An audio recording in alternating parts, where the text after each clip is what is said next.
Hey guys, and welcome to my channel. Today I'm making sourdough rye bread with molasses. If you're new to sourdough bread baking, then this recipe is for you. It doesn't require any stretching and folding techniques. The result of this recipe is rye bread with a dense and soft texture and rich flavor from 3 types of flour and molasses. This homemade rye bread is great for sandwiches or with a spoonful of sour cream. To make the dough, we'll need warm water, sourdough starter, rye flour, whole wheat flour, all-purpose flour, salt and molasses. The exact amount of ingredients can be found below this video. Before making any sourdough bread, I like to feed my starter twice. I only keep 35 to 40 grams of starter for my bread making, and I bake bread every 2 weeks. In between baking, I keep my starter in the refrigerator.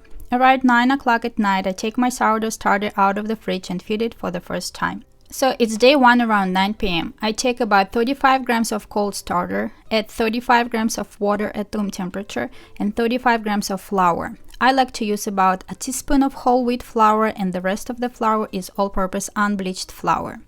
Next, you want to mix all the ingredients very well. You should not see any dry flour in your jar. Cover the jar with the lid and let it sit at room temperature overnight. It's 6 in the morning of day 2. Let's take a look at our starter. It doubled in size and has a lot of small bubbles. It's time to feed it a second time. In the jar we have around 105 grams of sourdough starter. I add 105 grams of room temperature water and 105 grams of flour. Again, I add about half a tablespoon of whole wheat flour, and the rest is all-purpose unbleached flour. Again, mix all together very well.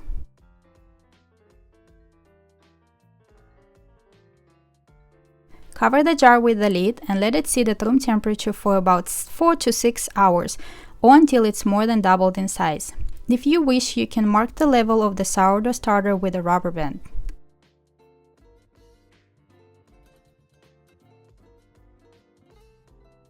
It's been 6 hours since I fed my starter in the morning. Let's take a look. My sourdough starter has more than doubled in size. It has a lot of bubbles, puffy on top, and smells delicious. Next step is to put aside 35 to 40 grams of starter for my next baking day. I cover the jar with the lid and place it in the refrigerator. It's going to be there 2 weeks until I'm ready to bake again. Now we're ready to mix the dough. In a large mixing bowl, combine the warm water, salt, and give it a quick mix. Next, add the molasses and 150 grams of sourdough starter. As you can see, my starter floats in the water, which means it's full of air bubbles and it's ready for the dough. Give it a quick mix. Next, add the rye flour, whole wheat flour, all-purpose flour, and start mixing the dough. I like to start with a spoon, then I use my hands to finish the mixing. You can also use a stand mixer to mix the dough. The goal is to mix all the ingredients well so you don't see any dry flour. Consistency of the dough will be very sticky and feels like mud. That's because rye flour contains less gluten than regular flour. You can clean your hands using a spatula. Today I'm using 2 bread loaf pans, which I'm going to brush with a special mixture that I like to make by using only 3 ingredients. These ingredients are all-purpose flour, vegetable oil, and melted butter. All we need to do is to mix them together in a 1:1:1 ratio.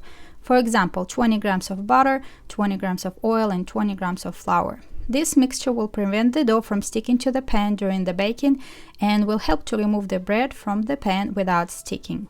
Using a brush, coat both loaf pans with the mixture.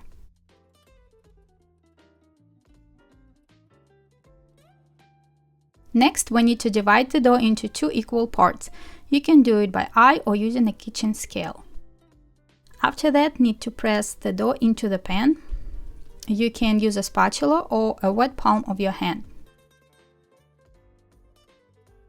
Smooth the top of the dough and cover each pan with a shower cap. Transfer the loaf pans into the refrigerator for 18 to 24 hours. It's 7 in the morning of day 3. Now it's time to take the loaf pans out of the refrigerator and leave them at room temperature for the next 4 to 7 hours. I like to turn the shower caps inside out to reduce condensation liquid on the top of the dough. It's 2 p.m. on day 3. Let's take a look at our dough. The loaf pans fill at room temperature and the dough has slightly raised and formed a small dome. It's time to bake.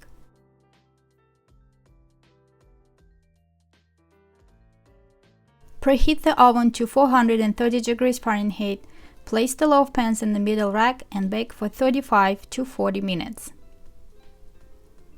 As you can see, the baked bread comes off the sides of the loaf pan well and has a dark rich color. I like to grease the surface of the hot bread with a piece of butter, but this is not necessary and totally up to you. Let the bread cool completely inside the loaf pan, then take it out. It's very easy to do thanks to the special flour and butter mixture. Look at this gorgeous loaf of sourdough rye bread. It is heavy and smells amazing. Let's cut a slice and see how it looks inside. Please only slice the bread when it's completely cooled. The bread has a dense and soft texture and rich flavor from 3 types of flour and molasses. I really hope that my video is useful to you and inspires you to make this sourdough rye bread with molasses. Please don't forget to like this video, subscribe to my channel and click the bell so you don't miss any future videos. Thank you so much for watching and I'll see you next time.